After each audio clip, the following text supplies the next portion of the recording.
Folks, I've been at this for a long time, trading for myself and teaching others like you to trade since the late 1990s. I'm Robert Roy, trader, trading coach, and founder of WealthBuildersHQ.com. We teach traders technical strategies to build their wealth utilizing the financial markets. And in this video, I want to divulge to you the top 10 habits that I have observed for myself, for my students, and top traders in general to be a consistent trader and ideally consistently profitable.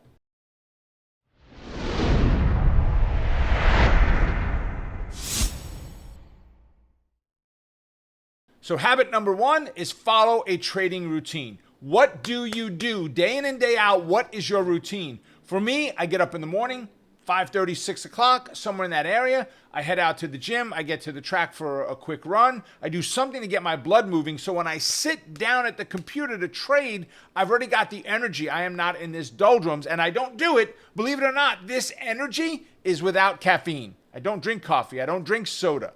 Any of that stuff. There's no caffeine here. I can't even imagine what it'd be like on caffeine. You need to follow a routine daily. What do you do? By 8 o'clock in the morning, I've got all my candidates laid out. I've looked at anything newsy that I want to look at. I can walk away. I go hang out in my backyard for a little while. You may see some of my videos on Instagram and Facebook and some of the reels that we've put out, Twitter, right? And I go hang out in the backyard. I relax. I play with the dogs. I work in the garden.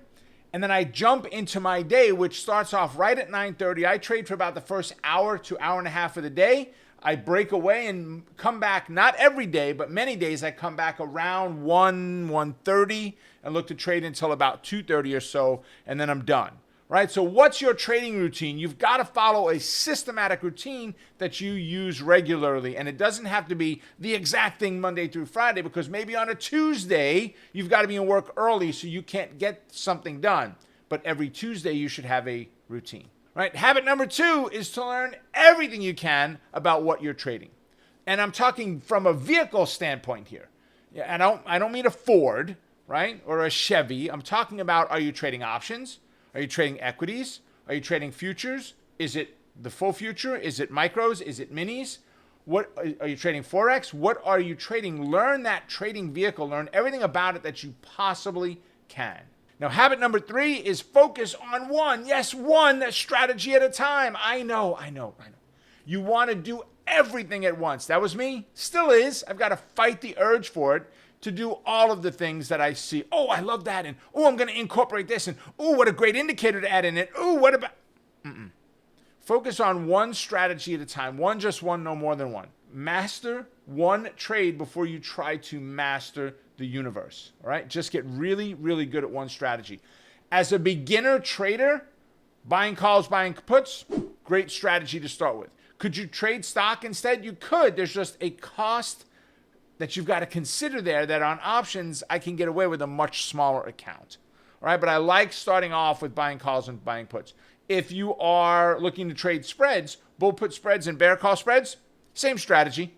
Right? What I mean by that is you could trade both of those at the same time. Number four is have a systematic approach to every trade that you do. What does that mean? Identify, enter, manage, exit. 4 trade components, 4 pieces, 4 words, the hardest, most complex 4 words in the universe that you will ever put together and make successful. Well, what are you talking about, Rob? What are the rules to identify a candidate that goes on your list? Once you've identified it, what are the rules to take the entry of the trade? It isn't market open to hit enter. No, there's got to be a rule. Then what are the rules to manage that position? And lastly, what are the rules for getting out of the trade? Identify, enter, manage, exit. Now, number 5 is very important to me. I want you to paper trade, do non-funded trades every single day. And I really want you to even work the word paper trade out of your vocabulary and get it to non-funded trades. We're going to use paper trade because that's what everybody knows, but there is a psychological component. A great trader that works with us, Ryan Litchfield, he is a coach at WealthBuildersHQ.com.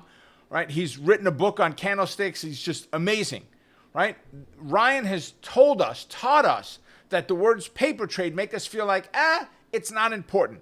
And that's not, from a psychological standpoint, how I want to treat it. Every trade is a real trade. It's either funded or it's non-funded. But you must do that every single day.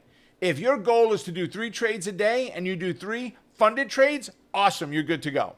If you did 1 funded trade today, then do 2 non-funded or 2 paper trades. Keep up with that regimen, but every single day, your goal should be to add on some paper trades. Number 6, keep your emotions in check. I know. Something like, Rob, have you ever tried it? Yes, all the time. Do I do well with it? I do okay. Am I awesome at it? No, nobody is.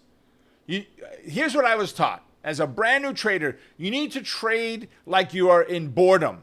Oh, I've got to place another trade, hit enter. Woe is me. Oh, it's time to get out, hit enter. I don't know about you, but I ain't got the ability to do that. It's just not there. It's not, right? When it's funded money on the table, I can't act that way. But do I know where the emotions come from and how to curtail them, how to push them back, how to overcome that? The answer is yes. And if you can recognize where your emotions hurt you, then you can back away from that and still capitalize on it. And at that point, you might even want to consider documenting them in a detailed trading journal, right? Which is number 7, right? Keep a trading journal of everything that you do. When I first started, my journal was 1 page, 1 trade. It had the entry, the date, the time, the stock price, the option price, the bid-ask spread, if I was able to negotiate, how long it took me to negotiate, the emotions I was feeling when I entered the trade, the emotions I was feeling when the stock went against me, the emotions I was feeling when I got out of the trade. You see, I documented everything. And I'm just a believer that if I don't document it, I'm going to need it later, and I'm not going to have it, and I got to go back and start all over again. Now, it's a lot of work to keep the details of every single emotion and things like that. So you've got to figure out what's important to you. It might be nothing more than when you enter and exit the trade, what are the emotions that you're dealing with, and documenting them in your journal. Number 8 is do more of what works and less of what doesn't. Oh, what the heck does that mean, Rob? Well, if you are trading and you find that you're doing awesome on buying calls and horrible on buying puts, guess what? Stop buying puts with real money. Go to paper trading. Figure out where you're making the mistakes, where you're having a problem, where it doesn't work for you, right? But focus very heavily on what's working over what's not. Now, number 9, remind yourself why you trade. I can't stress enough your why you're going to trade. I would ask this question. I've taught live events around the country, around the world, and I'll get into the live event and I'll ask somebody, why is it you're trading? And why do you want to learn how to trade? To make money. I said, really? Is that really what you want? Do you really want to make $2 million in $100 bills, take it, throw it all over the living room floor and kind of swim around in it? Is that really what you want? Well, yeah, Rob, at least maybe one time, take a video, it goes viral, right? Okay, I'll give you that. But is it the money? Or is it what the money will do for you?